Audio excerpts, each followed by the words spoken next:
this downshift board drill really helps me with that. So as that sort of 3 swings in have went from 86, 87 miles an hour to 91.5, ball speed now up at 128. I'm almost 10 miles an hour quicker.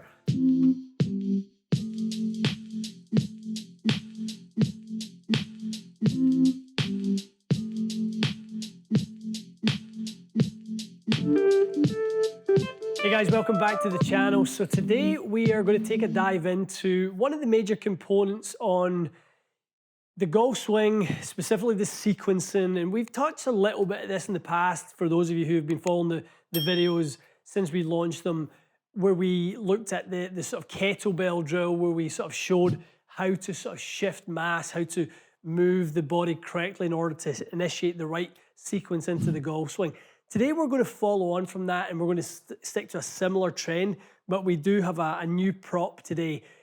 One of the things that when I play with people who are maybe not hitting it quite as far or quite as solid as they possibly could and should, one of the things I always look for is how do they shift their weight? How do they transfer their weight?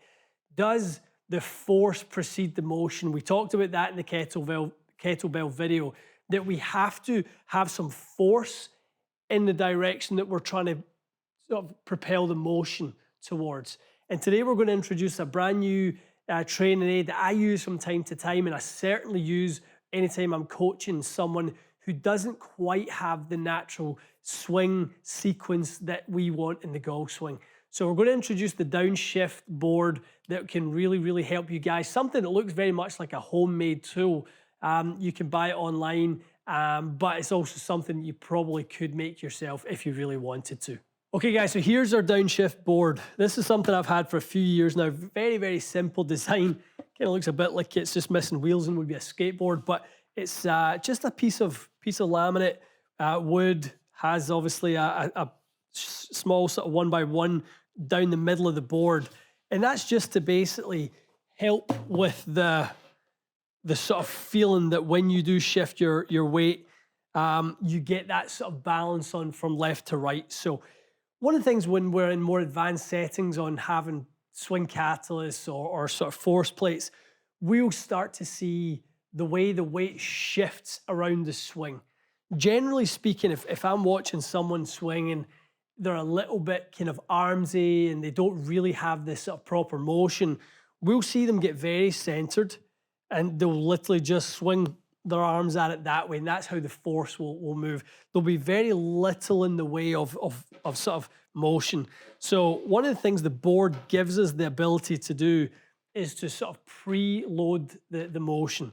So when I'm sort of making some exaggerated reps, and this is kind of really why I use it, I'll do it from time to time just to remind myself how I really want to transition the backswing. So I'll start with the weight on the lead side, so the kind of board is tilted into the left.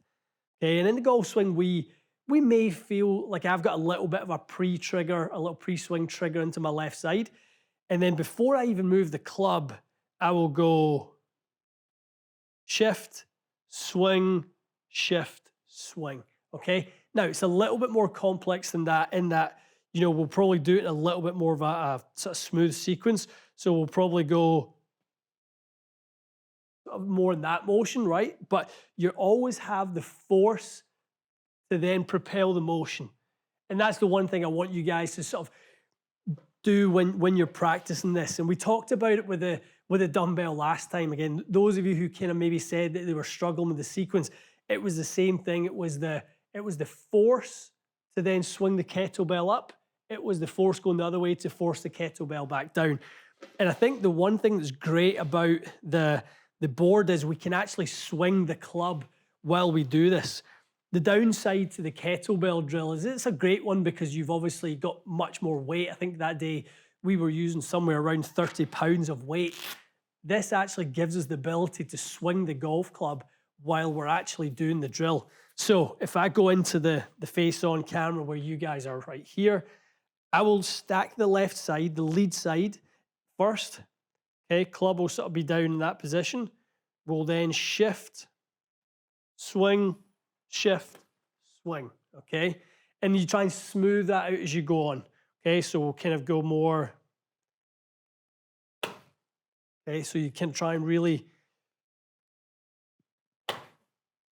And the key one for me, yeah, it's very important to shift, then get the backswing.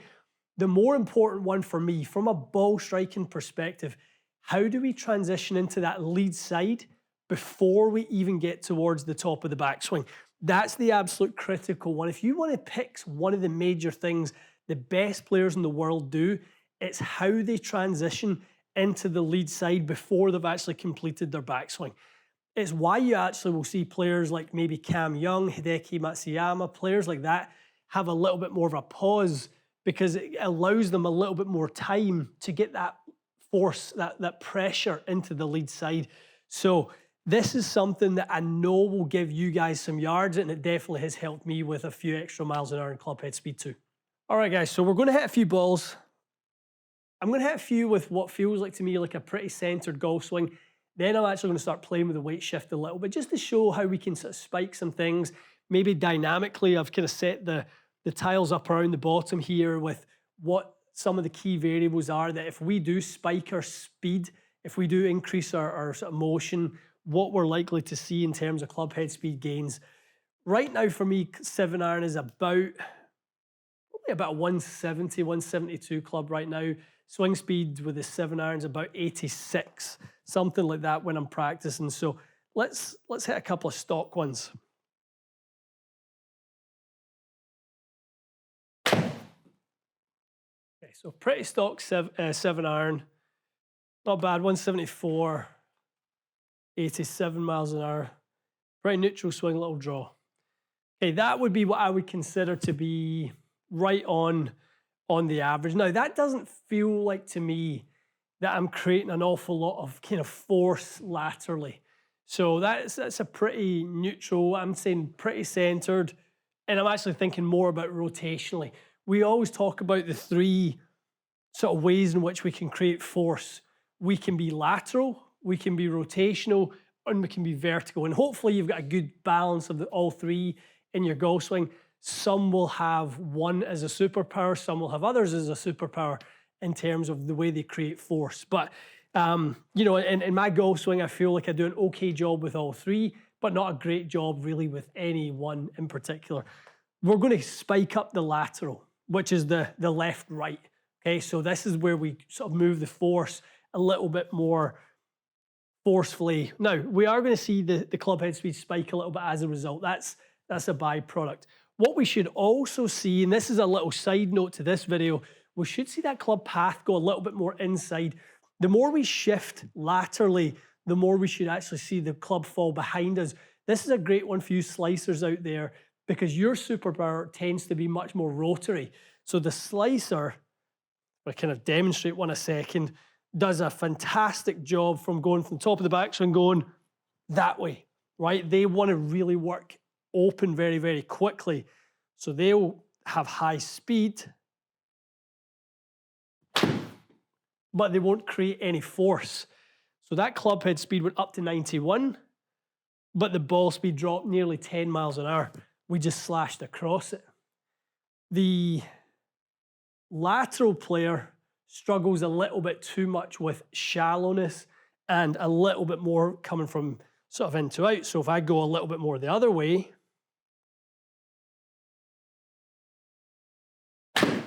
they slide, clubhead falls behind, and they tend to get a little bit too hooky, right? They tend to be a little bit more in the higher spectrum of speed, but they really struggle with shape. We're trying to be a little bit of the best of both worlds here as we talk about rotational force and lateral force, okay? So we're going to try and spike a little bit more of the lateral into my golf swing right here. Okay, so we're on the board. We are going to shift, swing, shift, swing, okay?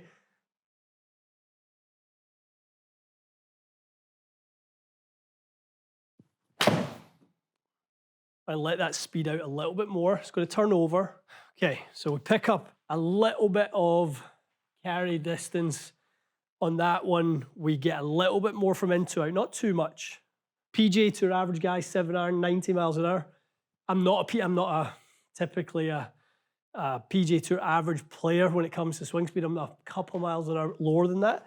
So nice to see that this is something, if I do need to cook one, this is what I would do. So let's go again. Shift, swing, shift, swing.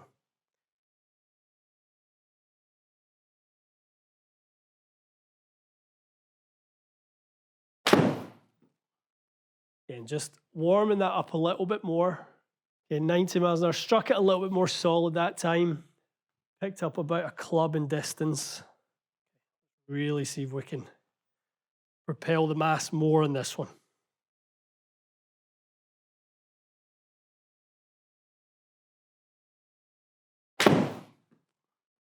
It's something that I really think helps me with my swing because I get stagnant in that takeaway and it gets a little bit too static.